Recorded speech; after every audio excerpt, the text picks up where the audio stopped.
Hi, I'm Bob calling from Washington. Hi, Bob. Did you once live in Nebraska?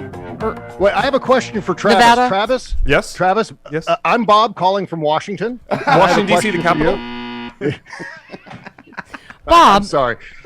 Bob. My fellow cyclist, Bob Cesca, is this shirt confusing you because it's hot to you because it's a bike shirt, but it's gay? So is it repelling you and attracting you at the same time? Not in the slightest. Dudes dig lesbian stuff. Absolutely not. I assure you, I have more garish cycling shirts than that. I can out-garish you on a I have cycling the shirt front. Jackson Pollock exploded one. I even remember worse. that one. The Yeah. toxic boobies. Yeah. Oh, that's right, because it has toxic waste symbols over your boobs. Everywhere. Yeah. Okay. But Yeah. they land on your boobs when you wear it. So, Bob, you. Yes. Someone- Hi, by the way, I'm Bob calling from Washington. Hi, Bob. the capital. Yes. Hi. From Carson Yeah. City. Okay. It's the capital. Is it? Yes. Okay, it let's move on. Bob, listen, you quoted Tucker Carlson, and he said, "We hesitate to even bring you these pictures because they're so awful. They're so disgusting." This would be the peaceful yeah. protests outside with the wine and cheese outside Kavanaugh's house. You said, yes, look at that disgusting mob standing there in a relatively small group, not damaging property, not engaging in violence, not beating cops to death, not attempting to hang the vice president, not attempting to overthrow Congress. I don't know what your point is, Bob, but it's well taken. Yeah. Unbelievable. Yeah, that was funny. Tucker Carlson going to this clip of the protesters peacefully standing on a public street. With on a candles. public street, right? And he's talking about it as if he's going to go to a crime scene. All right, you might want to get your children to turn away because this is going to be ugly. There's blood, there's intestines. You don't want anyone to see this. So be aware. We're just warning you before we roll this clip.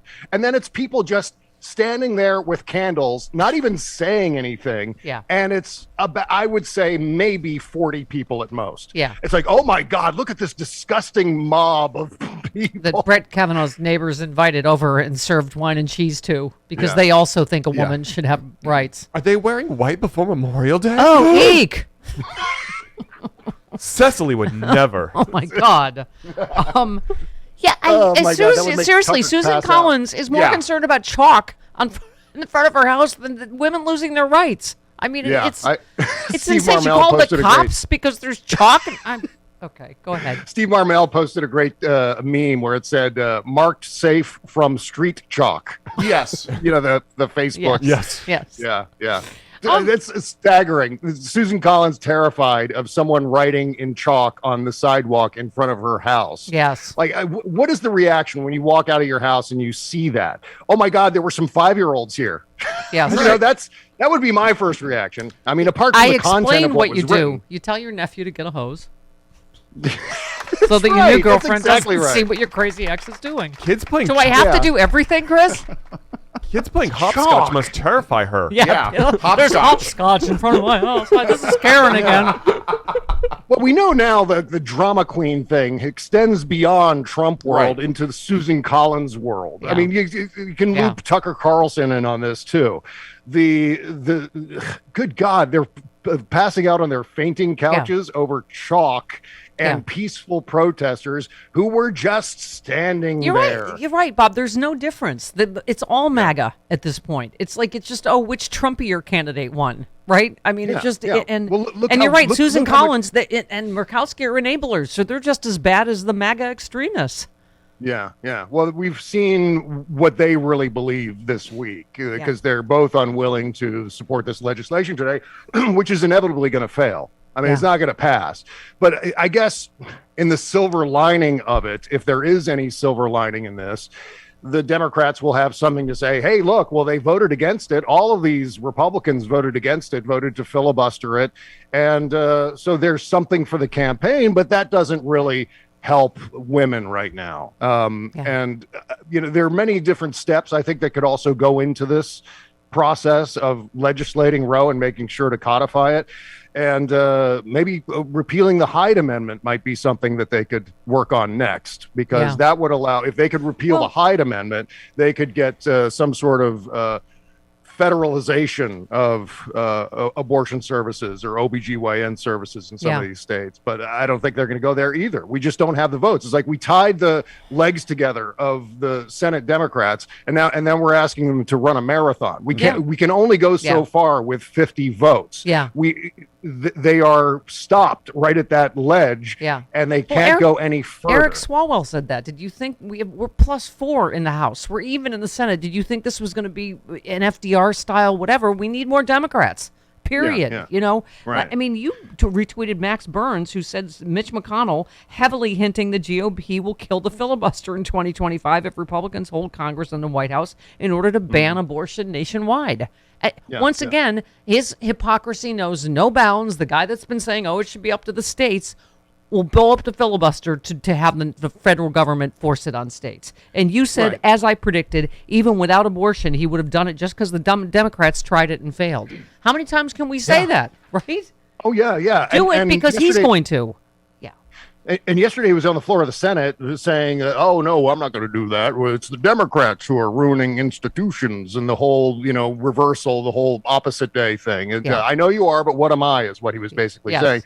And then, the pledge to not overturn the legislative filibuster, he's going to find some other extenuating circumstance, some other excuse. Well, I didn't mean in these circumstances. I meant in these other circumstances, like he was doing with the Supreme Court. Out here in Hollywood. It's the third biggest non-holiday opening on a long weekend, non-Jewish holiday in a leap year. That's what we meant. Mitch McConnell loves his loopholes. Yes, he does. Well, you also retweeted Chris Murphy says if the court overturns Roe, Republicans will kill the filibuster to pass a national abortion ban the second they're back in power. And you just said everyone off the bench to dominate elections from here on out. Damn the dirtbag contrarians and full speed ahead. I mean, I always say, Bob, yes, and we're improv artists. Yes, and yes, get angry. Join activist groups. Figure out how to get women the abortion pills. Absolutely, all of it. But don't say, I'm not going to vote for Democrats. What have they done? Right? I mean, I think AG from Mueller, she wrote, said yesterday that, if Democrats don't do well in the midterms because you're like, he only capped student debt at $10,000 and we all lose our rights. There's a nationwide ban on abortion. It's like, oh my God, the enemy, right? Perfect enemy of the good, like everybody off the bench, as you said. Oh, yeah. It's one of those things where are attaining new majorities. And here's a scary statistic for you, Stephanie, because it's not just about Congress. It's not just about the House and the Senate. State legislatures are really where all of this battle has been taking place for all of these years, all of these horrible trap laws leading up to this point, the trigger laws. These are all state legislatures passing this. Right now, the Republicans control both chambers of 30 state legislatures across the country.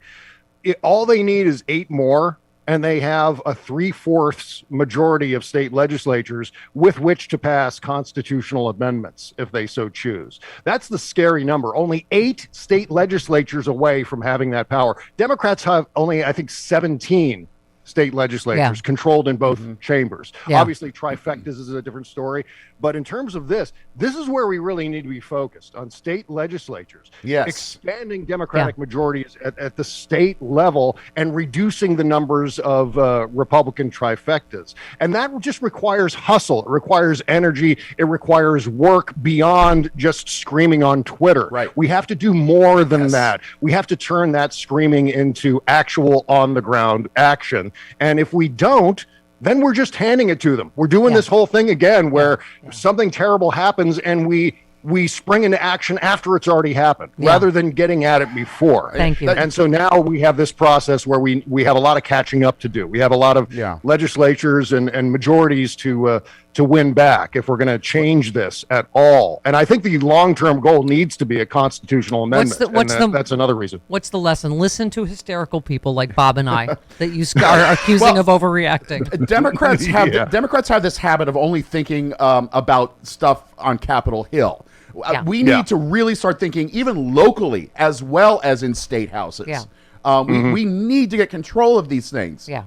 Yeah. Well, that's what the Republicans did. You go back 50, 60 years. I mean, since the 64 election, since your dad ran as Barry Goldwater's renegade. They didn't get Roe overturned for 50 years, and they didn't stop voting in every midterm to try and make it happen. And speaking of grooming, they groomed these younger people by having them run for school boards and for city councils and for state houses. That's how you groom people to be successful on a national level. Yes. They've been doing that for decades. We only groomed one person, Carl Frisch. Yes. I only admit to grooming once. Carl's got it exactly right. Yeah, Carl's doing the exact right thing. Exactly. Putting his ass where his mouth is. Yeah, I mean, that's... Well, wait a minute. That was a horrible thing to say. That was not correct. That was the wrong metaphor. How dare you? I got what you meant. He's putting himself on the line to do the right thing, and that's important. He's running for where he is a school board member, and I think if more of us did that, in fact, Carlos Alazraqui is on Twitter every day calling for people to run for office. Yes, and that's the thing to do. Or 64 election. Yeah, the Republicans have been building this long game, state and local elections, building that up. Yeah, and now we see the consequences of it. Excuse me a minute. Thanks, Dad. Your dad was smart. Yes. Or your grandfather. I was having a Veruca moment. Or your grandfather. Grandfather. Okay, right. Yes.